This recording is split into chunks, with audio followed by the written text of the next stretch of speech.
और मैंने शायद प्रॉब्लम ही कर रहा होता।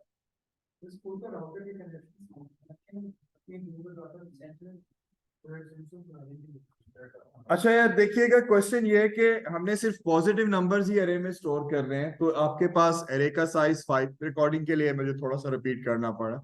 1 less than 5 yes, condition true, input 30। अब 30 ग्रेटर देन 0 यस, तो 30 कहां स्टोर कर दें? अरे के 1 इंडेक्स पे। ठीक है, पॉजिटिव था, स्टोर हो गया।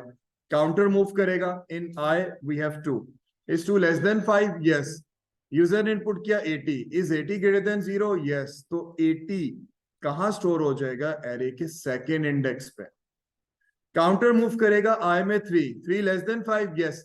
यूजर ने यहां पे सपोज करें इनपुट कर दिया -10, इज -10 ग्रेटर देन 0? नो, ये स्टेटमेंट नहीं चलेगी, काउंटर मूव करेगा। अब आई में क्या हो चुका है? 4, is 4 less than 5 yes. User ने नंबर इनपुट कर दिया 90, इज 90 ग्रेटर देन 0 यस। तो 90 कहां स्टोर कर दे? एरे के 4th इंडेक्स पे। भाई एक लोकेशन स्किप, 2 नेगेटिव आते हैं, 2 लोकेशन स्किप, तो भाई हम क्या एरे के रूल्स को वायलेट नहीं कर रहे? क्या था एरे में? हम we store the data consecutively, तो भाई ये तो रैंडमली हो जाएगा। आपने शुरू में ऐसे लिखा, बाद में चेंज किया, ठीक है। अब हम इसमें क्या कर सकते हैं? हम अगर एल्स लगाते हैं, हम वाइल के साथ भी कर सकते हैं, लेकिन अगर हम वाइल नहीं, हम सिर्फ फॉर ही यूज कर रहे हैं, और अगर हम इस फॉर के साथ थोड़ा सा और चेंज करते हैं इफ कंडीशन में, हम एल्स पार्ट भी यूज कर सकते हैं। देखिएगा मैं इसमें थोड़ा सा चेंज करता हूं, और हम यहाँ पे यूज करते हैं if this condition is false else. तो मैं काउंटर में एक माइनस कर देता हूं, I equal to I -1। Counter को आगे नहीं जाने देते, और फिर क्या करते हैं? एंड इफ, और फिर हम क्या कर देते हैं? नेक्स्ट। अच्छा, अब एक चीज जरा देखें, देखिएगा क्या इस लॉजिक में प्रॉब्लम नहीं है? अगर पहले 3 नंबर 2 नंबर नेगेटिव आ जाएं, क्या हम माइनस में नहीं चले जाएंगे? अच्छा एक मिनट, कितने लोग कहते हैं कि अगर पहले 2 नंबर नेगेटिव आ जाएं तो हम माइनस में चले जाएंगे? हैंड रेज कीजिएगा। 1 2 3 4 5। बाकी जो लोग ये समझते हैं ना कि हम माइनस में चले जाएंगे, इसका मतलब है उन्हें फॉर लूप नहीं आता। आप खुद देखते हैं, देखें, चेक करते हैं, जरा देखिएगा जी। अगर आप फॉर लूप के स्ट्रक्चर से फेमिलियर हैं और आप लॉजिक पे काम करते हैं, तो आपको आइडिया हो जाएगा कि ये किस तरह से काम कर रहा है। जरा देखें बेटा, 1 less than 5 yes, input number. User ने इनपुट किया 50, क्या 50 0 से बड़ा है? यस, तो 50 कहां स्टोर हो जाएगा? एरे के 1 इंडेक्स पे। आप एल्स पे जाएंगे, काउंटर मूव करेगा 2 लेस देन 5 यस। यूजर ने इनपुट कर दिया -50, is -50 greater than 0? No, else पे जाएंगे। आई में क्या था? 2 -1, आई में क्या हो जाएगा? 1। यहां से फिर मूव करते हैं। अब आई में फिर क्या हो जाएगा? 2, क्योंकि ऊपर मूव किया, स्टेप 1 हो गया, फिर 2। अब इनपुट करते हैं, यूजर ने इनपुट कर दिया, सपोज करें 90 0 से बड़ा है? यस, तो 90 कहां स्टोर हो जाएगा? सेकंड इंडेक्स पे। और यूजर अगर सपोज करें आपके पास एरे में कुछ भी नहीं है, आपने कुछ भी इनपुट नहीं किया, और आप क्या करते हैं? यहां पे पहला नंबर ही नेगेटिव कर देते हैं। तो जरा देखें, मैं ये डाटा क्लियर कर दूं, और यहां से हम समझते हैं कि क्या होगा इस केस में। जरा देखिएगा, ये मैं डिलीट करता जा रहा हूं ये एरिया। जरा देखें जी, इस केस में हमारे पास क्या होगा कि अगर पहला नंबर ही नेगेटिव आ जाता है,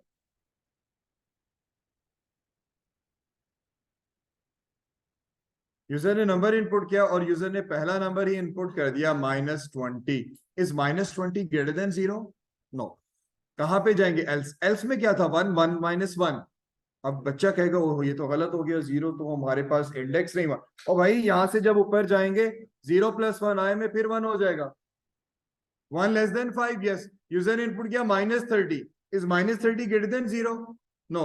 एल्स पे जाऊंगा, 1 -1 फिर 0, तो भाई वो 0 0 करता रहेगा, लेकिन और पीछे तो जाएगा ही नहीं कभी भी। तो ये आंसर आप कब देते हैं? जब आप 2 3 स्टेप आगे का सोचते हैं जी। ये क्वेश्चन है, मतलब जिसका फर्स्ट वैल्यू पॉजिटिव थी 50 है, उसके बाद कंसेक्टिवली 3 वैल्यूज नेगेटिव। हाँ, तो वो 2 पे ही रहेगा, 1 पे नहीं जाने वाला। अगर आप ये सोच रहे हैं ना कि 2 3 आएंगे तो 1 पे चला जाएगा, कभी नहीं जाएगा, करके देख लें, शर्त लगाते हैं। हाँ भाई ठीक है। अच्छा, अब यहां पर मेरा एक क्वेश्चन है, हम लूप का काउंटर नहीं डालते, इधर क्यों डाल दिया? कहते हैं ना फॉर में काउंटर डालने की जरूरत नहीं है, लेकिन इधर काउंटर डाला हुआ है, क्यों डाल दिया? गलत नहीं है सिंटेक्स? हाँ हाँ, बस यही पूछना था, बात खत्म। यहां तक समझ आया? तो छोड़ दें, ऐਵੇਂ ही तंग करें। क्लियर है जी ये चीज? ठीक है। अब आते हैं एक और एग्जाम्पल लेते हैं, आपकी लॉजिक फिर टेस्ट करते हैं, देखते हैं। बहुत सिंपल, कुछ उसमें बेसिक नहीं, एडवांस नहीं है, ध्यान से सुनिएगा। सपोज करें वी हैव 3 डिफरेंट एरेज और इंडेक्स क्या है 1 2 3। एक आपके पास एरे ए है, फिर आपके पास एक और एरे है, उसके अंदर भी आपके पास 3 कंसेक्यूटिव लोकेशंस है 1 2 3। इस एरे का नाम है बी, एक ए हो गई एक बी हो गई, और मेरे पास एक एरे है सी। आपने करना क्या है, बहुत सिंपल सा काम, वो ये है कि आप ए और बी में इनपुट करेंगे। हम ए एरे ए में और बी में इनपुट करते हैं, यानी कि आपने ए और बी एरे में आपने क्या किया, इनपुट किया। सपोज इसमें यूजर इनपुट किया 50 70 20, यहाँ पे 30 हो गया, यहाँ 90 हो गया, और यहाँ पे 100 हो गया। अब करना क्या है आप सबने, जरा देखिएगा, इन दोनों के पहले इंडेक्स का सम क्या बनता है? 80 कहाँ स्टोर होना चाहिए? सी एरे में। इन दोनों के पहले इंडेक्स का सम कहाँ स्टोर होना चाहिए? सेकेंड इंडेक्स पे। और इन दोनों के तीसरे इंडेक्स का सम कहाँ स्टोर होना चाहिए? तीसरी एरे के थर्ड इंडेक्स पे। और आपने इस सी एरे को क्या करना है? आउटपुट करना है।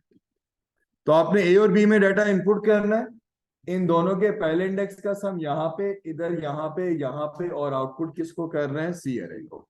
लॉजिक बनाइएगा कैसे काम होगा, करें जी ट्राई। देखिए एरे में इनपुट पहले से किया हुआ है, आप बेसिक लॉजिक क्या यूज करेंगे? फॉर आई 1 2 3, क्या लिखेंगे आपके पास? A of i plus d of i, उसका भी पहला इंडेक्स, और कहाँ स्टोर कर दें? इनपुट हो गया ना यार, मैंने कहा इनपुट हुआ है, वो तो पता ही है ना। और फिर साथ ही साथ क्या करते जाएं, उसी एरे को आउटपुट करते जाएं। कौन सी एरे को? सी विद इंडेक्स और नेक्स्ट। देखिए इस केस में क्या करेगा, 1 less than 3, yes condition true. A के 1 इंडेक्स पे क्या सेव है? 50। बी के 1 इंडेक्स पे क्या सेव है? 30। 50 प्लस 30 80। 80 कहाँ स्टोर कर दें? 1 इंडेक्स पे। और साथ ही 80 को आउटपुट कर दें। काउंटर मूव करेगा 2 2 लेस देन 3, सेकेंड इंडेक्स पे 70 90, तो कहाँ 160 स्टोर हो जाएगा यहाँ पे, और आउटपुट कर दें। और इस तरह से चलता रहेगा बेटा। अच्छा, क्वेश्चन बेसिकली ये नहीं है, मुझे जो क्वेश्चन पूछना था उसकी खातिर मुझे इस तरह से स्ट्रक्चर बनाना पड़ा जी।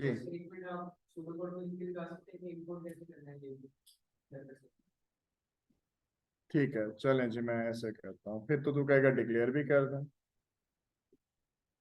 छुट्टी करने के नतीजे देख रहे हैं आप, नेक्स्ट टाइम तो अलाउ ही नहीं करेंगे क्लास में। अब जरा देखिएगा जी, मैं यहाँ पे आता हूँ, तीनों एरेज डिक्लेयर करते हैं। तीनों एरेज बार बार रिपीट ही करना पड़ेगा। देखें जी, डिक्लेयर एक एरे आपके पास क्या है? ए। साइज आपके पास 1:3 ऑफ इंटीजर। इसी तरह से आप दूसरी एरे भी डिक्लेयर कर लेंगे। आपने बी भी डिक्लेयर कर ली, और आपने यहाँ पे सी भी डिक्लेयर कर। अब इनपुट कैसे करना था? दो एरेज में हम इनपुट कैसे करेंगे? For i 1 2 3। इनपुट आप दोनों एरेज में इकट्ठे कर सकते हो। कैसे इनपुट करोगे? A of i comma b of i. आप दोनों एरेज में ऐसे इनपुट कर सकते। देखिए आपने जब 3 एरेज डिक्लेयर की, इसका मतलब क्या है? First index, second index, third index. तो बेटा ऊपर लिख दो एंटर वैल्यू, फिर अलग अलग प्रिंट कर दो, इनपुट कर दो। आपके पास फिर क्या आ जाएगा? 1 इंडेक्स, 2 इंडेक्स, 3 इंडेक्स। तो भाई दोनों रेज में इनपुट हो गई। आप साथ ही साथ एडअप भी करते जाओ। कैसे? यहाँ पे c first index plus second index, और साथ ही आप आउटपुट भी कर दें। और आउटपुट क्या कर देंगे? सी थर्ड इंडेक्स नेक्स्ट। ये बी है आपके पास, और एक और एरे बना लेते हैं सी। थोड़ा सा स्क्रॉल अप कर देता हूं जी। 1 2 3 देखिए आप, मैं इसको स्टेप वाइज करता जा रहा हूं। 1 less than 3, yes. A of i जो इनपुट करूंगा वो ए अरे के 1 इंडेक्स पे जाएगा 50। फिर इनपुट किया तो वो बी अरे के 1 इंडेक्स पे जाएगा 70। ए ऑफ आई, आई में 1 अरे के 1 इंडेक्स पे 50 प्लस बी ऑफ आई, आई में 1 तो बी अरे के नेक्स्ट इंडेक्स पे 70। 120। 120 कहाँ स्टोर कर दें? सी ऑफ आई, तो उसके 1 इंडेक्स यानी कि सी अरे के 1 इंडेक्स, और साथ ही 120 को आउटपुट कर दिया। काउंटर मूव करेगा 2, 2 लेस देन 3, यस। आई में 2, आई में 2, यूजर ने इनपुट किया सपोज 60। 60 कहाँ सेव हो जाएगा? सेकंड पे। और यहाँ 70 या 90 कहाँ स्टोर हो जाएगा? यहाँ। दोनों को ऐड करते हैं, 2 2 इंडेक्स पे 150, तो 150 कहाँ स्टोर कर दें? यहाँ पे। तो इस तरह से आउटपुट भी हो रहा है और काम भी हो रहा है। ये सबको पता चल गया? अच्छा, क्वेश्चन बेसिकली ये नहीं था। क्वेश्चन जो मुझे, जिसका मैं आंसर आप सबसे उम्मीद कर रहा हूं कि मिलेगा, वो क्वेश्चन ये है। दोबारा सुने, आपने दोनों एरेज में इनपुट कर लिया। इसका first index, second index, third index, इस एरे का नाम है ए। फिर हमारे पास एक एरे बी है, 1 इंडेक्स, 2 इंडेक्स, 3 इंडेक्स, इसका नाम है बी।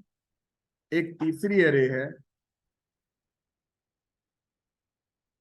1 index, 2 index, 3 index. अब यूजर ने ए में इनपुट किया, ये इनपुट आप कर चुके हैं, समझ लीजिएगा।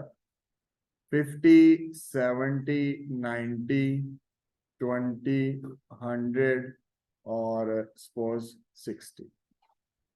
मेरी रिक्वायरमेंट क्या है? मेरी रिक्वायरमेंट ये है कि दोनों के पहले इंडेक्स का सम तीसरी एरे के थर्ड इंडेक्स पे सेव हो, यानी कि 70।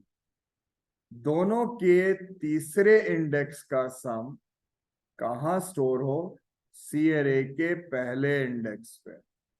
और दोनों के दोनों इंडेक्स का सम कहाँ स्टोर हो? यहां पे।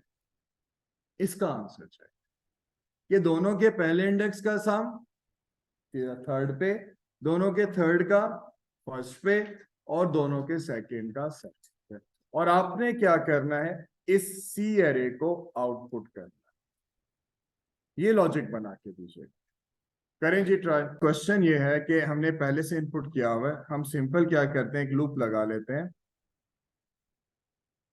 बहुत आसान काम, बहुत ही सिंपल काम है, कुछ ऐसा सोचना ही नहीं था। From I 1 to 3, A of I array का 1 index plus B of I array का सेकेंड इंडेक्स। इसको कहाँ कर दें? सी ऑफ के।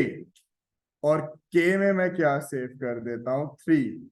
और हर आइट्रेशन के बाद हम के में कर देते हैं -1, और फिर कर देते हैं नेक्स्ट आई। बस बस इतनी सी लॉजिक। प्रूव करते हैं कैसे।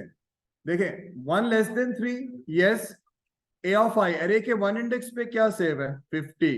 बी ऑफ आई अरे के 1 इंडेक्स पे क्या सेव है? 20। 50 प्लस 20 70। 70 सी ऑफ के में क्या था?